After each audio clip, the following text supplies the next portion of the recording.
An estimated 400,000 elephants are roaming the African continent right now, but in Asia, there are only about 40,000 elephants, and roughly a third of them live in captivity working for humans. These Asian elephants, for example, helped Kachin villagers in Myanmar flee a military assault last year. Other Asian elephants are put to work in the logging and tourist industries. In the new book, Giants of the Monsoon Forest, author Jacob Schell argues this type of work doesn't necessarily endanger the elephants. Instead, in his view, it could be helping them. Recently, I spoke with the author, Jacob Schell, and asked him about the work these elephants do and the effect it has on the animals' lives. In this particular region, this is really the kind of border area, heavily forested between India and Burma, also called Myanmar. Elephants have these amazing abilities in getting across really rough forest terrain. These are areas where motor vehicles really do not have much success traversing. And even in more historical times, wheeled vehicles wouldn't have a lot of success getting across these areas. Even horses and mules, the mud can get so intense that their hooves will just sort of sink into the mud. So elephants have these amazing abilities just as a way of getting around for human beings riding them in these particular geographical areas. What is it about elephants, other than their massive size and strength, that make them such useful animals to work with? Do their personalities have something to do with it? Yeah, that's a great question, and was really kind of needling me the whole time I was doing this research, and I think has captured a lot of other researchers' attention too. Elephants are kind of rather unique among large animals that work with humans, that have become work animals, in that they've never been selectively bred to do it. And a trained elephant or domestic elephant is genetically, biologically the same as a wild elephant, and sometimes they'll escape into the forest, and sometimes they'll be captured back out of the forest, or even will wander voluntarily back out of the forest, and can go back and forth between the two states. So I think in addition to their sort of physical size and physical prowess, we're talking about an incredibly intelligent, adaptable kind of species.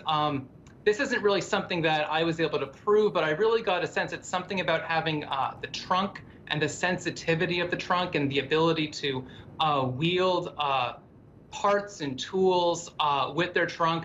There's important parallels there between the trunk and the human hand that I think actually made for a kind of natural partnership once certain individuals sort of aligned themselves with elephants. Right, because you also write that the humans that work with them have a close relationship with these elephants who work for them. They're more like family. But I want to talk about that because just about now, hopefully, everyone has seen these tear-jerking videos on YouTube, the sweetness of elephants, their family structure, the grieving they go through when they lose a family member, how they help each other out.